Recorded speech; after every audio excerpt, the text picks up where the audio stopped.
For many years now, we've seen much of the corporate world turn into virtue signalling activists, continuously pushing leftist talking points and campaigns, whether it's embracing the trans agenda or the neo-Marxist group BLM or climate change catastrophists. The majority of corporations have taken a knee to leftist dogma in their marketing and politicking.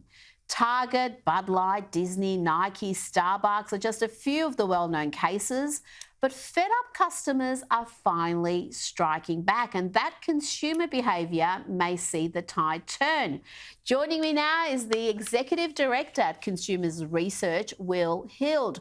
Consumers Research is keeping track of the companies turning woke and regularly reports on the facts that people with buying power need to know. Will, this tweet from Charlie Kirk really sums up this whole notion: if you go woke, you may very well go broke. You've got, here we go, you've got Disney's chief diversity officer resigning. Disney's first ever film featuring a non-binary character, Elemental, had the company's lowest opening weekend revenue in its history. Target stock is down around $15 billion. Starbucks is toning down its Pride display. We know that trouble Bud Light have got themselves into. Do you think lefty CEOs and marketing departments are feeling pressure now from the half of the population that doesn't share their worldview? Yeah, I think what you saw, Rita, was a building frustration with these corporations that feel it's their place to preach at their customers instead of just serving them with the products and the services that they're supposed to be doing. And the Budweiser, Bill and Mulvaney controversy really blew open that dam. And now company after company is feeling the force of a consumer base that's just sick of it. They're tired of being preached at. They're tired of being scolded by people who take their money and supposedly serve their interests. And so I think right now, any C-suite in America that is not focused on just serving consumers is cruising for a bruising. And we've seen Disney stock price collapsing to 2014 levels. They're down dramatically in recent years, but they keep digging their heels in on this woke push. They really seem to be committed to this. It seems to be a ideological imperative as opposed to a commercial one.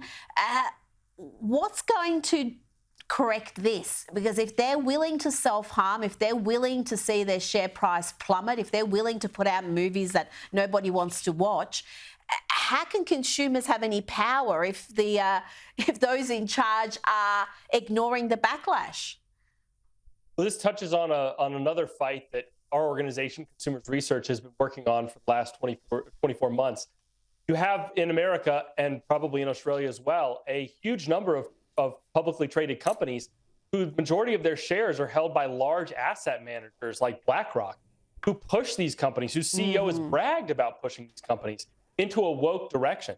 And to some extent, they feel that they are insulated from the wrath of their consumers, even as they lose hundreds of millions of dollars over the last 8 or 9 films that have been box office bombs. They feel they're insulated because you have people like Larry Fink, CEO of BlackRock, with their back. But just yesterday, that seems to be changing. Larry Fink himself said that he was ashamed to become the face of the ESG movement.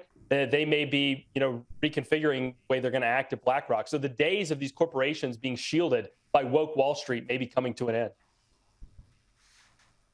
Well, you're right. He did say that, Larry Fink, the BlackRock CEO, he's sort of distanced himself, and he said the whole ESG movement has been politically weaponised. But he said also, I'm not going to use the word ESG because it's been misused by the far left and the far right. Is this really backtracking, or is he just rebranding here? Will we see the same poisonous ESG agenda just under a new term? I don't doubt for one second that BlackRock and Larry Fink are regrouping and trying to figure out how they can push the same far left progressive agenda with other people's money that they have been previous to the heat that us and others have been bringing to them. What I do think is important is that the very fact that they're having to acknowledge it and apologize and even rebrand is a significant signal that consumers are having an impact. We've seen a huge groundswell here in the United States of states whose pension money is managed by BlackRock, pushing back on that. They've had to combat that. Their stock has been downgraded because of that activity. So while I don't for one second think that this is a sincere shift for Larry Fink, or that he regrets what he's done, it is costing him, and he is having to pivot. They are hiring a new communications director from Starbucks and Microsoft. And so I think what this indicates is that consumers should feel empowered. They are making a difference, and they should keep the push on, because it will eventually have an impact.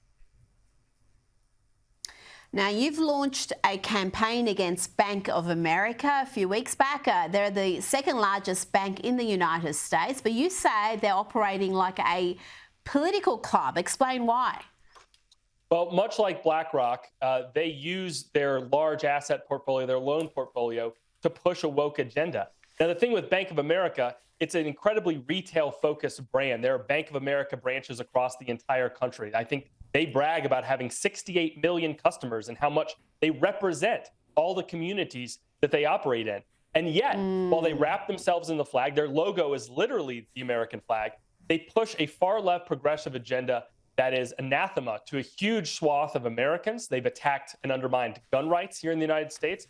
They've pushed net zero policies into our agriculture industries. They've told farmers and ranchers that they have to add expensive procedures and technologies that have nothing to do with serving their customer base, to growing more crops or serving more cattle, simply to hit these absurd net zero targets. So they're raising the costs on consumers. They're undermining key U.S. industries, and yet they claim to be the Bank of America, the Bank of America. And so we decided it was time that they be called out for that nefarious activity. People know they are the Bank of Un-America. People can visit us at bankofunamerica.org, find out more.